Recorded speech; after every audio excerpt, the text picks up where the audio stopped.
बहुत कवि बैठे हैं। देखिए ये बैठा हुआ है ये पूरन शर्मा, दुबला पतला सा ऊँट की बात करता है, बेरोजगार रहता है बेचारा, क्या करे। एक बार इसने अपनी जो है क्या है कि मुर्गी पाल ली था।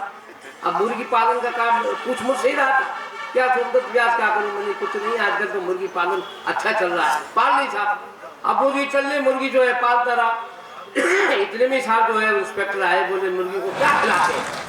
बोले जी मैं कुछ नहीं खिलाता, गेहूँ वगैरह चना वगैरह जो भी मक्का वक्का जी डाल देता हूँ। बोले अच्छा, देश में इतनी महंगाई है, इतना चल रहा है और तू इनके लिए गेहूँ चना और मक्का खिला रहा है, तो हर जाना होगा, तुम्हारा चालान होगा, 1000 रुपये ले गया।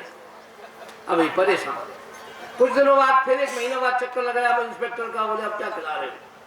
बोले जी कुछ नहीं खिला रहा हूँ साहब, इनको लिए थोड़ा बहुत दाना भूसा दे देता हूँ, वो खिला रहे हो। तो फिर इंस्पेक्टर ने जो है भय पैदा किया और फिर 1000 रुपया। तीसरी बार फिर आ गया, बोला अब क्या खिला रहे हो? बोले इंस्पेक्टर साहब मैं तो इनको 5-5 रुपया दे दूं और बाजार में भेज दूं जो चाय ये अपनी अपनी व्यवस्था है। फिर अगले दिन जब मुर्गी पालन में काम नहीं चला तो भैंस पालन शुरू कर दिया।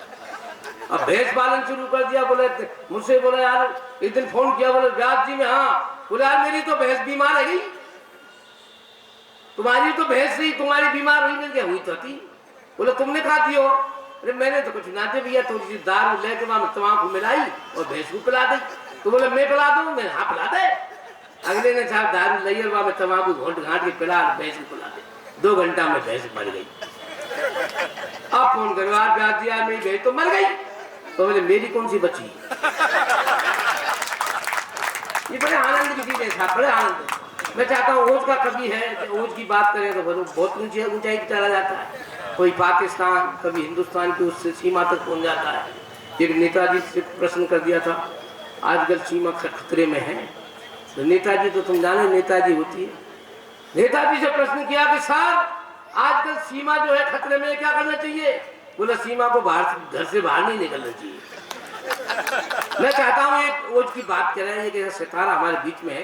मैंने पहले भी कहा था आपसे कि आन गांव का जोगनी, वो क्या कहते हैं, आन गांव का सिद्ध जो है, अपने घर का जो है जोगी जोगना और आन गांव का सिद्ध, तो वो ये सिद्ध जो है आपके बीच में है और आपका मन लूटेगा निश्चित है। अपनी ओजस की वाणी से आपके बीच में है। जोरदार तालियां बजाइए आप। मां शारदे को प्रणाम करता हूँ, आपकी उपस्थिति को प्रणाम करता हूँ। विशेष प्रणाम में चैम्बर ऑफ कॉमर्स के हमारे चाहे कृष्ण मुरारी जी हैं, अतुल जी हैं, राहुल जी हैं, प्रमोद जी हैं, जो भरतपुर की सांस्कृतिक विरासत को बचाए हुए, विशेष प्रणाम उनको करता हूँ। एक बार जोरदार तालियों के सम्मान बताऊँ। व्यास जी पता नहीं क्या क्या कहते हैं, दुबले पतले, लेकिन व्यास जी मुझे ऐसा लगता है आप जूना अखाड़े से चल के तो नहीं आए। ये डिजिटल इंडिया है, सिम छोटी है, डाटा बहुत है। ये डिजिटल इंडिया है। और मुझे तो आश्चर्य होता है भरतपुर में इतने अच्छे श्रोता हैं। अगर यहाँ मोहम्मद ऐसा आ जाती शायद आपसे ज्यादा तो रील बना पा रहे आ जाते, आपसे ज्यादा रील बनाने वाले आ जाते। ये हमारी संस्कृति नहीं है, हमारी संस्कृति कुछ और है। एक छंद मैं आपको सबसे पहले इस कार्यक्रम की बधाई के लिए देता हूँ। अतुल जी बहुत बढ़िया स्वागत है भैया। वैसे बहुत बड़ा कवि है, अब हमारे साथ ज्यादातर कवि सम्मेलनों में जाता है। एक बार क्या हुआ साहब, कवि सम्मेलन में जा रहा था, हमें टिकट लेने, बस का टिकट लेना था। ये मेरे आगे, मैं इसके पीछे। लंबा कुर्ता इसने पहन रखा था, लंबा कुर्ता मैंने पहन रखा था। अब अगला परेशान, क्योंकि ये तम्बाकू वो खा रहा था, तम्बाकू खा रहा था, तम्बाकू थी ना, तम्बाकू खाता है इसलिए ऐसी हालत है, सर दर्द हो रहा है इसलिए मैं बहुत रुका हूँ, तम्बाकू मत खाया कर। तो खा रहा था, खाते खाते मुझसे बोला व्यास जी यार मैं कहाँ थूकूं? मैंने थूकने की समस्या है क्या? हाँ। बल्कि जो तेरे सामने जो है ना लंबे कुर्ते वाला, उसकी जेब में थूक दे। बोले यार तुम पिटवाने की कोशिश करते हो यार, ऐसी बात है, मैं जेब में थूकूंगा पता नहीं चलेगा? बोले मैंने कहा फिर नहीं, मैं तेरी जेब में आध घंटा से थूक रहा हूँ तो पता चलेगा। देखो अगर मैं हंसी पे आ गया तो। इस समय आप देख रहे हैं सबरस टीवी। एक बार ट्रेन उसमें बस में सफर कर रहे, गैलरी में खड़े थे, आगे एक महिला थी, महिला बोली व्यास जी उनके पीछे थे, बाबा साहब धक्का क्यों दे रहे हो? बोल धक्का कह दे रहा हूँ, श्वास भी ना लेने दे रही का। ये मोटापे की बात है, दुबले पतले के लिए। अब दुबले पतले की बात बताऊं, एक बार एक गांव में पहलवान आ गया, कोई हिम्मत नहीं करा लड़ने की। पहलवान ने चैलेंज दे दिया, या तो मुझसे कुश्ती करो और नहीं हार मान करके पूरे गांव के रकबा को मुझे सौंप दो। बड़ी समस्या, लंबरदार सब परेशान, जितने गांव के मठाधीश है सब परेशान।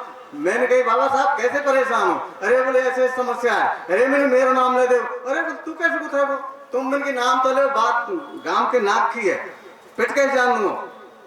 मन ठीक है, पर मैंने एक आध महीना खुराक तो दे दो। पहले ही खुराक ले ली, टाइम आ गया।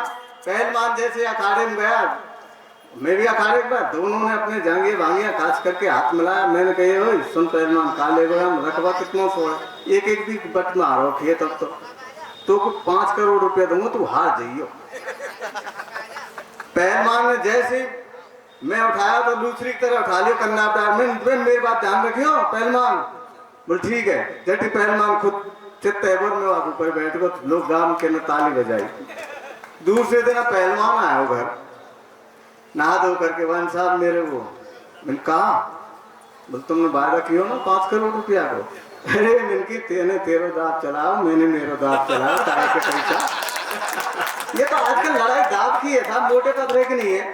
लीजिए साहब। हाँ बता देगी, मैं भरतपुर को ही हूँ। विश्वास मानो, एक समय को था जो भरतपुर कुछ ऐसा हुआ था, कुछ घर वालों जो भरतपुर वालों को किराए पे नहीं देते, जयपुर में मकान। बीत जाए आज रात स्वागतों के साथ साथ, कल की सुहानी भोर प्रीत से बुलाई। बीत जाए आज रात स्वागतों के साथ साथ, कल की सुहानी भोर प्रीत से बुलाई। काम क्रोध मोह लोभ छोड़ के मिलाओ हाथ, एक साथ गीत मात भारती की गाइए। आने बान शान पर लगे न कल कोई दाग, आने बान शान पर लगे न कल कोई दाग, जाग जाग भारत का आनंद सजाइए। तुमको बधाई आज देने को मैं आ गया हूँ, एक बार जोरदार तालियां बजाइए, एक बार जोरदार तालियां बजाइए। टीम बहुत बढ़िया, हमारे सबरज जी काफी समय लेते हैं। मेरी कविता नहीं, 5 एक साथ एक कविता नहीं, समय तो मैं लेता, मैं लेऊं समय, ऐसी बात नहीं। मेरी कविता नहीं अमृत की धारा है, मेरी कविता नहीं अमृत की धारा है, ना चंदा सूरज ना उड़गन तारा है, ऊंचे ऊंचे महलों का ना बंधन है, ताज नवाजी का ना कोई अभिनंदन है, सुंदर झील जलाशय ना जलधारा है, ना मंदिर मस्जिद ना कोई गुरुद्वारा है। मेरी कविता उन वीरों का बंधन है, मेरी कविता उन वीरों का बंधन है, जिनके माथे पर माटी का चंदन है, जिनके माथे पर माटी का चंदन है।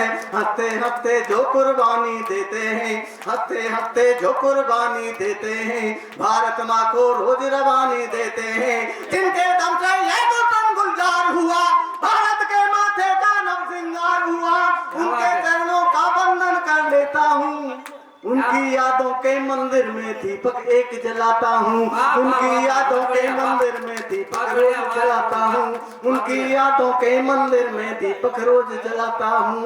हंसते हंसते जो फांसी पर झूल गए, हंसते हंसते जो फांसी पर झूल गए, केवल याद रही आजादी बीबी बच्चे भूल गए, केवल याद रही आजादी बीबी बच्चे भूल गए माँ की ममता और प्यार पिता का भूल गए माँ की ममता और प्यार पिता का भूल गए, बहना की राखी भूले और लाड़ सुता का भूल गए, बहना की राखी भूले और लाड़ सुता का भूल गए। होली ईद दिवाली भूले छम छम भूले पायल की, होली ईद दिवाली भूले छम छम भूले पायल की, कंगन मेहंदी बिंदिया रोली रौनक भूले काजल की, जिनकी आंखों में सपने थे भारत की आजादी के, अमर तिरंगा फहरे नभ में किस्से हो आजादी के, अमर तिरंगा फहरे नभ में किस्से हो। और अंतिम पंक्ति, शहीदों के सम्मान जो शहीदों ने सोचा, मंदिर मस्जिद गुरुद्वारों की चौखट तक ना झांकी थी, मंदिर मस्जिद गुरुद्वारों की चौखट तक ना झांकी थी, जिनके दिल में पावन मूरत केवल भारत माँ की थी, जिनके दिल में पावन मूरत केवल भारत माँ की थी, उन वीरों के चरणों में मैं श्रद्धा सुमन चढ़ाता हूँ, उनकी यादों के मंदिर में दीपक रोज जलाता हूँ, उनकी लेकिन फिर भी हाँ बहुत बढ़िया, वाह वाह वाह। लेकिन साहब अफसोस होता है अतुल जी, जब भारत के टुकड़े टुकड़े होने की बात करते हैं तब कहता हूं आजादी है माना कि माना, एक तर्क के साथ बात कहता हूं। भाई साहब सुनो, मैं अलग स्पीड का कवि हूं, तालमेल को खराब मत करो। माना ब्रेक ना लगे स्पीड पे। माना तुमको हक दिया है जीवन के आजादी का, उन लोगों को चेतावनी देता हूं। और कविता क्या होती है आदरणीय, कविता सुनो। माना तुमको हक दिया है जीवन के आजादी का, लेकिन मंत्र न पढ़ने देंगे भारत की बर्बादी का। यहाँ बगावत करने वाले हमने जैसन बेटे हैं, और आन बान पर मर मिटने वाले भारत के बेटे। आन बान पर मर मिटने वाले भारत के बेटे हैं। और क्षमा करें तो इतना कर लें, 100 गाली सह जाते हैं। वाह, क्षमा करें तो इतना कर लें, 100 गाली सह जाते हैं। और एक शब्द यदि आगे बोला तन से शीश उड़ाते हैं। एक शब्द यदि आगे बोला तन से शीश उड़ाते हैं।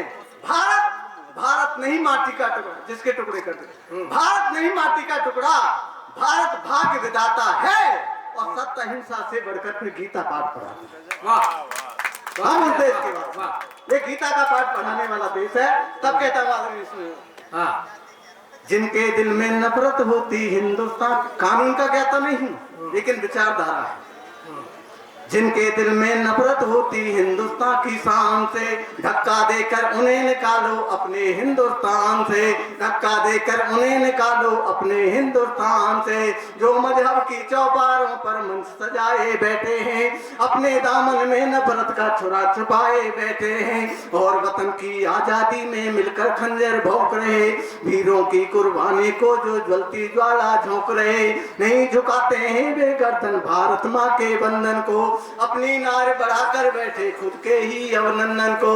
ये सत्ता के सौदागर नीलाम वतन को कर देंगे, अपनी ही माँ का सीना घायल गोली से कर देंगे।